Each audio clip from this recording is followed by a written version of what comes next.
नमस्कार साथियों, एक बार फिर से वेदा क्लासेस पर आप सभी का बहुत बहुत स्वागत है। एमपी असिस्टेंट रजिस्ट्रार के लिए हम लोग क्लासेस कर रहे थे, जिसमें हमारी 2 क्लास हो गई थी जो कि हायर एजुकेशन इन इंडिया के संदर्भ में थी। और वो क्लासेस बहुत ही बेसिक क्लासेस थी। वो ऐसी क्लासेस थी कि जिससे आप एक कॉमन आइडिया भी लगा सकते हैं, लेकिन उसमें कुछ चीज़ें ऐसी थी जिन्हें याद करना भी बहुत ज़रूरी है। तो वो 2 क्लासेस हो चुकी थी, आज हमारी तीसरी क्लास है।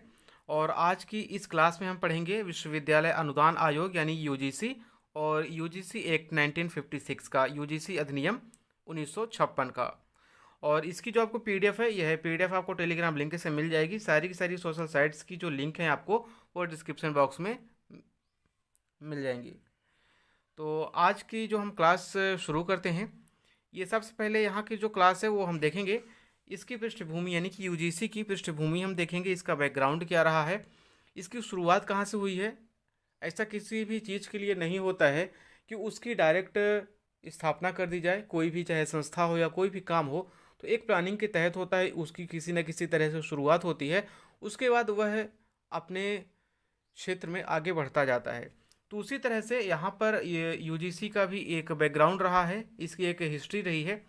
तो इसमें कहा जाता है कि जो अभी भारत की वर्तमान उच्च शिक्षा प्रणाली रही है NEP 2020 के आने तक, तो यह जो प्रणाली थी यह 1823 में एक माउंट स्टुअर्ट एल्फिंस्टन आयोग आया था। उसकी सिफारिश पर एक उच्च शिक्षा प्रणाली यहाँ पर बनाई गई थी, जिसमें यह कहा गया था कि भारत में अंग्रेजी और यूरोपीय विषय पढ़ाने के लिए विद्यालय या विश्वविद्यालय की स्थापना की जानी चाहिए। फिर 1823 के बाद लॉर्ड मैकाले ने एक समिति बनाई या ऐसी सिफारिश की कि भारत में ऐसी शिक्षा व्यवस्था लाई जाए जिससे कि भारत के जो निवासी हैं वह हमारा इंग्लिश लिटरेचर पढ़ें, यानी कि हमारा ब्रिटिश साहित्य, अंग्रेजी साहित्य को पढ़ें, जिससे कि वह रहें तो यहाँ पर, लेकिन उनकी जो बुद्धि हो, बौद्धिक क्षमता हो, वह अंग्रेजी विचारधारा के अनुरूप रहे। यानी कि कुल मिलाकर रहें तो भारतीय, यानी कि जो उनकी बॉडी है वो रहें भारतीय, लेकिन उनकी उनकी जो सोचने की शक्ति है, जो सोचने का तरीका है, वो सारा का सारा ब्रिटिश लोगों की तरह हो जाए। तो इस तरह से मैकाले ने कहा था। और उसके बाद 1854 में, यहाँ पर 14 लिखा गया है, 1854 होगा यहाँ पर। 1854 में एक और शिक्षा के लिए एक समिति बनाई गई जिसका नाम था चार्ल्स वुड कमीशन। और इस चार्ल्स वुड कमीशन ने भारत में स्कूली शिक्षा के स्तर से लेकर विश्वविद्यालयी शिक्षा तक, यानी कि जो आपकी प्राइमरी लेवल की एजुकेशन है वहाँ से लेकर हायर एजुकेशन लेवल तक के लिए एक ढांचा तैयार किया। और उस सिफारिश में उसने कहा कि यहाँ पर एक विद्यालय से लेकर और विश्वविद्यालय तक की एक उचित रूपरेखा तैयार की जानी चाहिए, जिसमें भारत की जो स्वदेशी शिक्षा उसको भी प्रोत्साहन दिया जाना चाहिए। और उसी के अनुसार यहाँ पर सुसंगत नीति की, यानी कि जो आपकी स्वदेशी शिक्षा के जो सुसंगत नीति थी उसको तैयार करने की योजना बनाई गई। और जो चार्ल्स वुड था, इसे भारत में अंग्रेजी शिक्षा का मैग्ना कार्टा भी कहा जाता है। और यह आप लोगों को बखूबी पता भी होगा। मैं यहाँ पर ये चीज़ें सिर्फ इसलिए लिख रहा हूँ क्योंकि ये इसका हिस्टोरिकल बैकग्राउंड है, इसकी शुरुआत है भारत में उच्च शिक्षा की, बस इसलिए मैं यहाँ पर ले रहा हूँ। फिर उसके बाद जो 1854 के बाद उसी सिफारिश पर, यानी कि जो चार्ल्स वुड कमीशन था उसी की सिफारिश पर 1857 में, 1857 में कोलकाता, बम्बई और मद्रास में एक एक विश्वविद्यालय स्थापित किए, यानी 3 विश्वविद्यालय 3 जगहों पर स्थापित किए गए थे। और इसके बाद फिर से 1887 में इलाहाबाद विश्वविद्यालय की स्थापना भी की गई थी। इसी क्रम में आगे चलते हुए संस्कृति, खेल और शिक्षा से संबंधित जितने भी क्रियाकलाप रहे हैं उनको एक बढ़ावा देने के लिए या उनको अंतर संबंधित करने के लिए वर्ष 1925 में अंतर विश्वविद्यालय बोर्ड की स्थापना की गई। और इस जो अंतर विश्वविद्यालय बोर्ड था, यहाँ पर आपका ये ऊपर वाला रहा आएगा। तो अंतर विश्वविद्यालय जो बोर्ड था, जिसे बाद में भारतीय विश्वविद्यालय संघ कहा गया, इसकी स्थापना 1925 में की गई थी, 1925 में। तो यहाँ से भी आपके लिए एक प्रश्न बन सकता है। ये अभी जितने भी लाइन से हैं, आपके जितने भी पॉइंट्स हैं, इनमें सभी में प्रश्न आपको बन सकते हैं। तो यहाँ से भी है आपका कि भारतीय विश्वविद्यालय संघ की स्थापना कब हुई थी? 1925 में हुई थी। यह जो 1857 में कोलकाता, मुंबई और मद्रास में जो विश्वविद्यालय स्थापित किए गए थे, वह किसकी सिफारिश पर? तो वह भी चार्ल्स वुड कमीशन की सिफारिश की जो रूपरेखा तैयार की गई थी, उसी के आधार पर इनको स्थापित किया गया था। फिर इसके बाद आगे शिक्षा का क्रम चलता रहा और सेकेंड वर्ल्ड वार स्टार्ट हो गया। सेकेंड वर्ल्ड वार के बाद जो हमारा द्वितीय विश्व युद्ध था, उसके बाद एक फिर से समिति बनाई गई जिसे केंद्रीय सलाहकार बोर्ड के नाम से जाना गया। और इस केंद्रीय सलाहकार बोर्ड के जो अध्यक्ष थे वो सर सॉर्जेंट थे, और इसीलिए इस केंद्रीय सलाहकार बोर्ड को सॉर्जेंट रिपोर्ट के नाम से भी जाना गया। और इस रिपोर्ट ने भारत में जो पहली राष्ट्रीय शिक्षा नीति या पहली जो राष्ट्रीय शिक्षा नीति थी, इसको तैयार करने का प्रयास किया। और यह जो सार्जेंट रिपोर्ट थी, यह 1944 में आई थी, यानी कि 1944 में आई थी। तो यहाँ से भी एक पॉइंट आपका बहुत इंपॉर्टेंट है कि पहली बात तो सार्जेंट रिपोर्ट कब आई थी, तो 1944 में। या दूसरा क्वेश्चन बन सकता है कि पहली बार राष्ट्रीय शिक्षा नीति बनाने का प्रयास कब किया गया, तो यह भी आपका आएगा 1944। या किस कमीशन के माध्यम से किया गया, तो 1944 सार्जेंट कमीशन के माध्यम से किया गया। फिर इसके बाद आया जो सार्जेंट कमीशन था, तो इसी रिपोर्ट के आधार पर विश्वविद्यालय अनुदान समिति की गठन की सिफारिश की गई। ठीक है, यहीं से कहा जाता है कि विश्वविद्यालय जो आपका अभी यूजीसी है, इसकी नींव पड़ी इसी रिपोर्ट के आधार पर, जो सार्जेंट कमीशन था। लेकिन इसको बाद में फिर राधाकृष्णन आयोग के माध्यम से बदला गया, उसको भी हम आगे देख रहे हैं। तो जो आपका सार्जेंट कमीशन था, इसके आधार पर विश्वविद्यालय अनुदान समिति की स्थापना की गई। और इस समिति के आधार पर 1945 में इसका गठन किया गया था। और गठन इसलिए किया गया क्योंकि अलीगढ़ जो विश्वविद्यालय है, अलीगढ़ मुस्लिम यूनिवर्सिटी, बनारस विश्वविद्यालय और दिल्ली विश्वविद्यालय, ये उस समय के 3 केंद्रीय विश्वविद्यालय थे। इन 3 केंद्रीय विश्वविद्यालयों का जो कामकाज था या उनकी जो शिक्षा व्यवस्था थी, उनको मैनेज करने के लिए, उनको देखने के लिए विश्वविद्यालय अनुदान समिति की स्थापना 1945 में की गई थी। तो ये 3 यूनिवर्सिटी उसमें शामिल थी। और इसके बाद 1947 में जब यानी कि देश आज़ाद हुआ, तो उस टाइम पर 19 यूनिवर्सिटी थी। 1947 में 19 यूनिवर्सिटी थी। उस टाइम पर जितनी भी सारी 19 यूनिवर्सिटी थी, उनके जो शिक्षा प्रणाली था, उनका जो कार्यान्वयन समन्वयन का जो भी जितना उत्तरदायित्व था, वह विश्वविद्यालय अनुदान समिति को दे दिया गया। इसके आगे स्वतंत्रता बाद यानी कि अब 1947 में हमारा देश आज़ाद हो चुका था। और इस समय पर डॉक्टर एस राधाकृष्णन की अध्यक्षता में एक विश्वविद्यालय शिक्षा आयोग की स्थापना की गई 1944 में। और यह जो स्थापना थी, यह नए भारत के रूप में, यानी कि जो हमारा स्वतंत्र देश बन चुका था, उसमें सुधार करने के लिए जो वहाँ की शिक्षा थी, तो विश्वविद्यालय शिक्षा में सुधार करने के लिए या उसको किस प्रकार से हम विस्तार दे सकते हैं, किस प्रकार से एक्सपैंड कर सकते हैं, हर जगह पर कैसे हम उस शिक्षा को पहुंचा सकते हैं।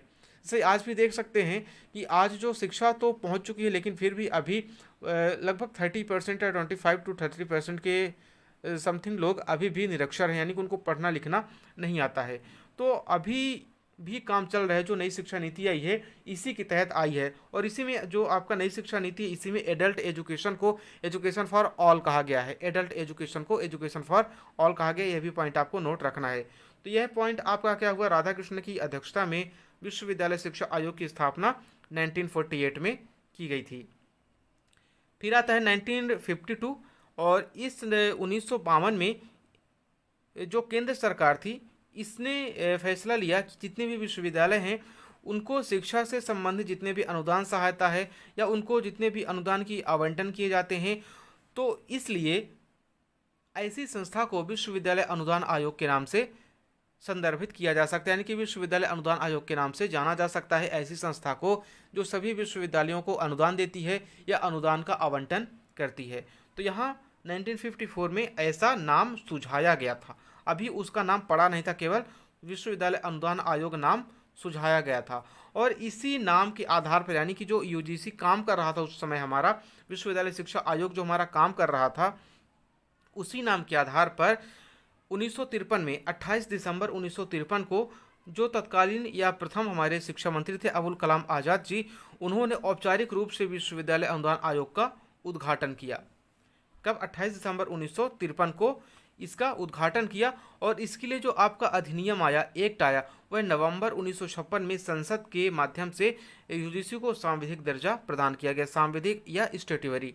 ठीक है, यहाँ पर कन्फ्यूजन नहीं होने, सांविधिक और संवैधानिक एग्जीक्यूटिव बॉडीज जो होती हैं, कॉन्स्टिट्यूशनल, एग्जीक्यूटिव और स्टेटरी, इन सभी में आपको अंतर पता होगा जितने भी लोगों ने एमपीपीएससी दे रहे होंगे।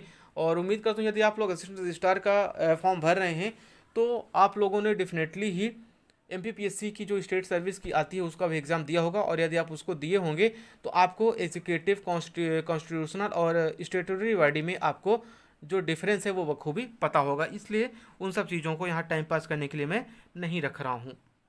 तो यहाँ तक उम्मीद करता हूँ सारी की सारी चीज़ें क्लियर हुई होंगी।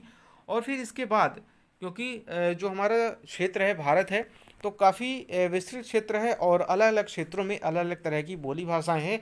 तो इसलिए जो यूजीसी है क्योंकि पूरे देश में यह विश्वविद्यालय शिक्षा या हायर एजुकेशन को कवर करता है, उसके लिए मानदंड निर्धारित करता है या जो भी मानक है उसको तैयार करता है। तो पूरे देश में कवरेज अपनी सुनिश्चित करने के लिए यूजीसी ने 6 क्षेत्रीय कार्यालय स्थापित किए। कितने क्षेत्रीय कार्यालय हैं? 6 क्षेत्रीय कार्यालय। और यह कार्यालय कहाँ कहाँ पर हैं?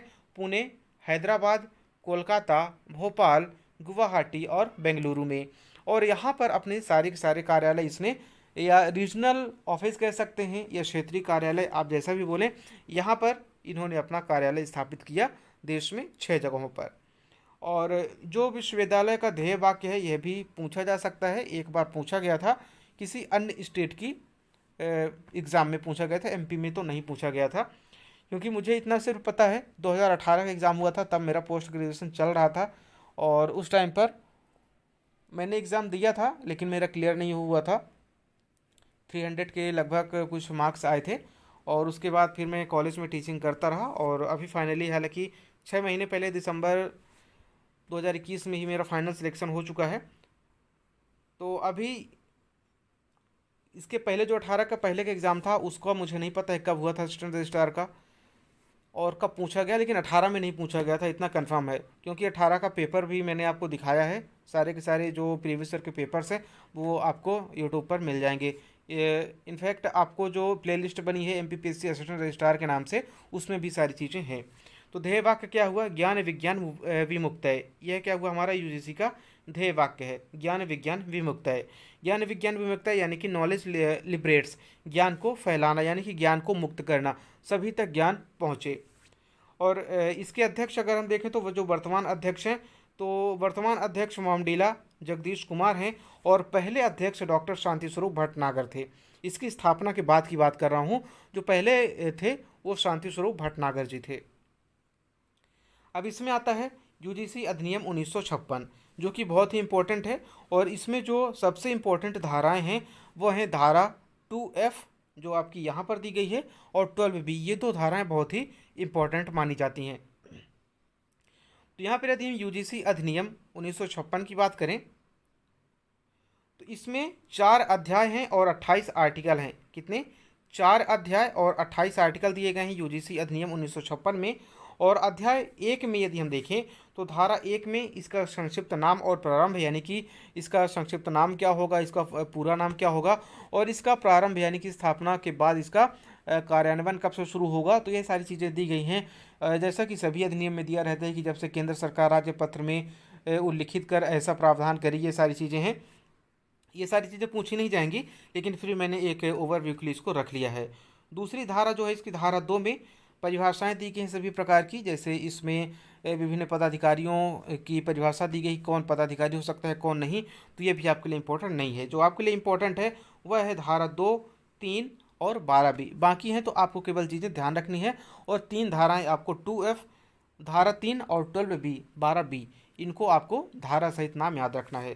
तो जो आपका धारा 2F, 2F या जिसे हिंदी में 2च भी हम बोलते हैं, तो यह जो धारा है, इस धारा के तहत यूजीसी केंद्र सरकार के माध्यम से किसी नए विश्वविद्यालय की स्थापना करता है या विश्वविद्यालय को मान्यता प्रदान करता है। ठीक है, तो यदि ऐसा पूछता है कि मान्यता किसके द्वारा दी जाती है, स्थापना किसके द्वारा की जाती है, तो धारा 2F के द्वारा किसी विश्वविद्यालय को मान्यता दी जाती है। और जो धारा 3 है, तो धारा 3 यह कहता है कि यह अधिनियम या यह धारा 3 किसी ऐसे उच्च शिक्षण संस्थान को विश्वविद्यालय स्तर का दर्जा देते हैं जो विश्वविद्यालय नहीं है। समझ रहे हैं आप लोग क्या? कि ऐसे उच्च शिक्षा संस्थानों को विश्वविद्यालय का दर्जा देते हैं जो शिक्षा संस्थान विश्वविद्यालय नहीं है लेकिन यूजीसी उसको विश्वविद्यालय का दर्जा दे रहा है, वह किसके द्वारा दे रहा है? धारा 3 के तहत। या यदि हम इसे एक सेंटेंस में कहें तो धारा 3 के तहत डीम्ड यूनिवर्सिटी को मान्यता दी जाती है, या किसी विश्वविद्यालय या किसी संस्थान को डीम्ड यूनिवर्सिटी घोषित किया जाता है धारा 3 के तहत। ठीक है, तो धारा 2 के तहत नई विश्वविद्यालय की स्थापना, और धारा 3 के तहत कोई संस्थान है जो पहले से है और अपने क्षेत्र में काफ़ी अच्छा प्रदर्शन कर रहा है, काफ़ी अच्छी परफॉर्मेंस दे रहा है, काफ़ी अच्छे रिजल्ट दे रहा है, काफ़ी अच्छे रिसर्चर्स वहाँ से निकल रहे हैं, काफ़ी अच्छी रिसर्च हो रही है, तो उसको डीम्ड यूनिवर्सिटी का दर्जा दिया जा सकता है। डीम्ड यूनिवर्सिटी क्या होती है, सेंट्रल यूनिवर्सिटी कैसी होती है, राज्य विधान परिषद की यूनिवर्सिटी क्या होती है, सारी यूनिवर्सिटीज़ जो है ये आपको सेकेंड क्लास में मिल जाएंगी, तो आप उसको भी देख सकते हैं। तो यहाँ पर क्लियर हुआ होगा। अब आता है हमारा अध्याय 2।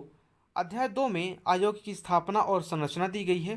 तो आयोग की स्थापना धारा 4 के माध्यम से यूजीसी की स्थापना हम करते हैं।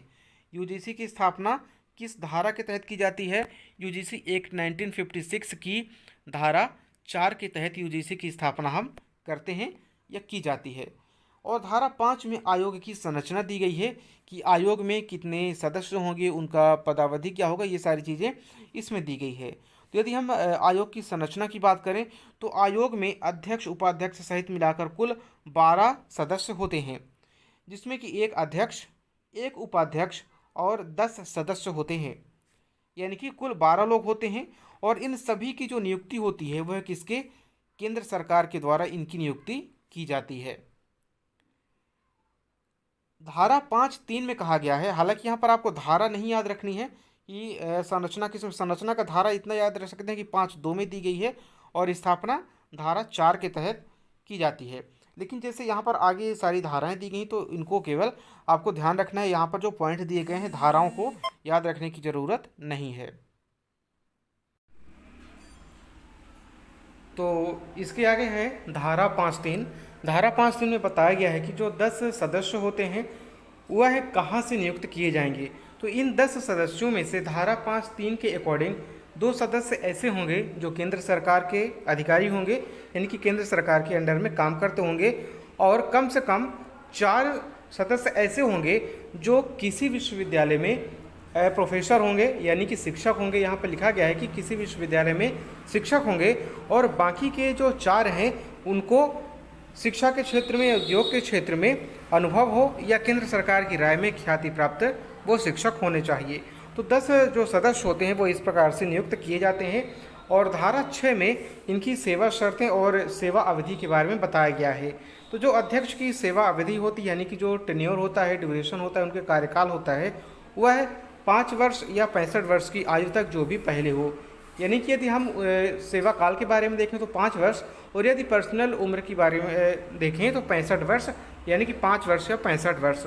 वहीं जो उपाध्यक्ष की उम्र है वह 3 वर्ष या 65 वर्ष, यानी कि 3 वर्ष या 65 वर्ष से ज़्यादा नहीं होगी, और सदस्य 3 वर्ष। सदस्यों के संबंध में अधिकतम उम्र की सीमा नहीं दी गई है, सिर्फ उनका टेन्योर दिया गया है कि ये 3 वर्ष के लिए नियुक्त किए जा सकते हैं।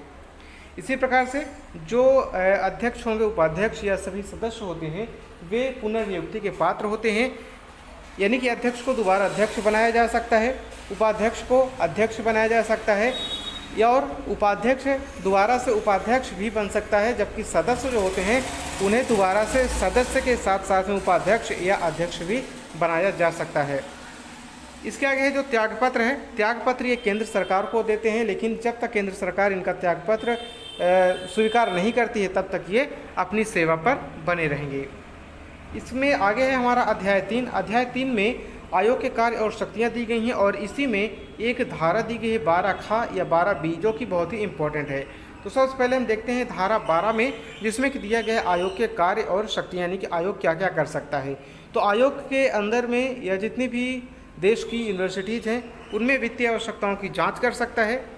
जो आयोग है वो विश्वविद्यालय की सामान्य सुविधाओं और सेवाओं के लिए संस्था की स्थापना कर सकता है, यानी कि जो इंटरनल संस्थाएं बनाई जाती हैं या जो भी कमेटी बनाई जाती है वह किसी विशेष यूनिवर्सिटी में यूजीसी के कहने पर वो संस्था बनाई जा सकती है, और उनकी वित्तीय आवश्यकताओं की जांच यूजीसी कर सकता है।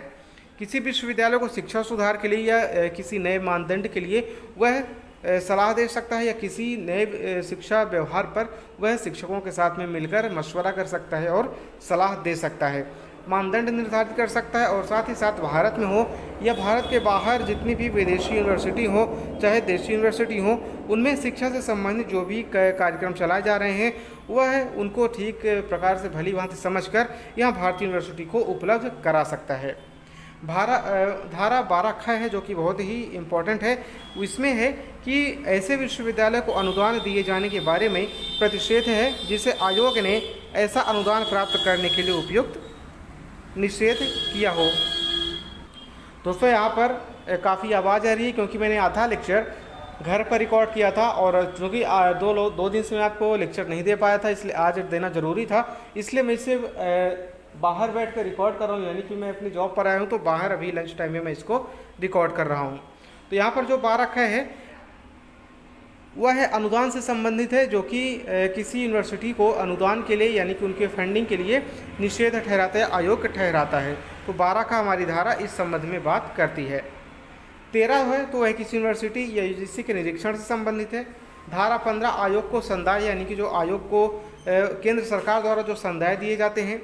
धारा 16 आयोग की निधि, आयोग की अपना एक निधि होती है यानी कि उसका एक, जिस प्रकार से केंद्र सरकार की निधियां होती हैं उस प्रकार से यूजीसी की भी एक निधि है जिसमें से वह अपना खर्च करती है, बजट तैयार करती है। और यूजीसी का जो बजट है वह धारा 17 में दिया गया है। धारा 18 आपकी इम्पोर्टेंट हो सकती है क्योंकि इसमें बताया गया है कि यूजीसी अपना जो रिपोर्ट कार्ड होता है, ईयरली रिपोर्ट कार्ड, वह किसको देता है। तो धारा 18 के अनुसार जो यूजीसी है वह अपना रिपोर्ट कार्ड केंद्र सरकार को देता है और यह केंद्र सरकार इस रिपोर्ट को दोनों सदनों यानी कि लोकसभा और राज्यसभा के समक्ष प्रस्तुत करवाती है, उनके समक्ष रखवाती है। धारा 19 में लेखा और महालेखा नियंत्रक परीक्षक यानी कि इसकी जो यदि कोई जांच वगैरह होती है तो एक जांच या वित्तीय से संबंधित लेखा और महालेखा नियंत्रक परीक्षक इसकी जांच कर सकते हैं धारा 19 के तहत। अध्याय 4 है, जो अध्याय 4 है इसमें दिया गया उपाधियां प्रदान करने के अधिकार धारा 22 में, यानी कि यूनिवर्सिटी किसी व्यक्ति को कोई भी उपाधि प्रदान कर सकती है। जैसे आपने देखा होगा किसी खिलाड़ी को उपाधि दी जाती है, किसी राजनेता को या किसी अच्छे परफॉर्मर को उपाधि दी जाती है, कभी डॉक्टर उपाधि दी जाती है या कभी ऐसी कई उपाधियाँ दी जाती हैं। तो यह धारा 22 के अनुसार यूजीसी को यह अधिकार है या धारा 22 के अनुसार यूजीसी किसी अन्य विश्वविद्यालय को यह अधिकार दे सकता है कि वह किसी फेमस पर्सन को कोई भी उपाधि प्रदान कर सकते हैं। धारा 23 से कुछ दशकों में विश्वविद्यालय शब्द के प्रयोग का निषेध, कुछ दशक नहीं, यहाँ पर कुछ और शब्द था, तो यहाँ पर विश्वविद्यालय शब्द के प्रयोग का निषेध यानी कि सभी कॉलेज हैं या सभी इंस्टीट्यूट हैं वो विश्वविद्यालय का प्रयोग नहीं कर सकते हैं, केवल वही संस्थान विश्वविद्यालय का प्रयोग कर सकते हैं जो यूजीसी के ऑथराइज्ड में है, यानी कि यूजीसी ने जिन्हें मान्यता प्रदान की है। तो इस शब्द का जो निषेध है वह धारा 23 के अंतर्गत किया गया है। धारा 25 में शास्तियाँ यानी कि दंड या जुर्माना कह सकते हैं। तो यूजीसी के किसी भी अधिनियम का या किसी भी नियम का उल्लंघन करने पर अधिकतम जो जुर्माना राशि होती है वो 1000 रुपये तक रखी गई है। धारा 25 है, इसमें यूजीसी को अपने कार्य संचालन के नियम बनाने की शक्तियाँ धारा 25 के तहत दी गई हैं। हालांकि यह इतने इंपॉर्टेंट नहीं थे इसलिए हमने इसको बाहर भी रिकॉर्ड कर लिया है। बाकी की जो आपकी मेन इंपॉर्टेंट चीज़ें थी वह आपको क्लियर समझ में आ रही होंगी। तो आज में यूजीसी और यूजीसी एक्ट जो 1956 था वो आपका क्लियरली हो गया होगा और उम्मीद करता हूँ आपको सारी की सारी चीज़ें पूरी तरह से क्लियर होंगी। और इसकी जो PDF वगैरह है वो सारी की सारी आपको टेलीग्राम लिंक से मिल जाएगी। जितनी भी सोशल साइट्स हैं इंस्टा, FB और टेलीग्राम की, वो आपको लिंक डिस्क्रिप्शन बॉक्स में मिल जाएगी। बाकी क्लासेस हैं वो भी आप प्लेलिस्ट में जाकर देख सकते हैं। तो मिलते हैं आपसे हम अगले वीडियो में, तब तक के लिए नमस्कार, धन्यवाद।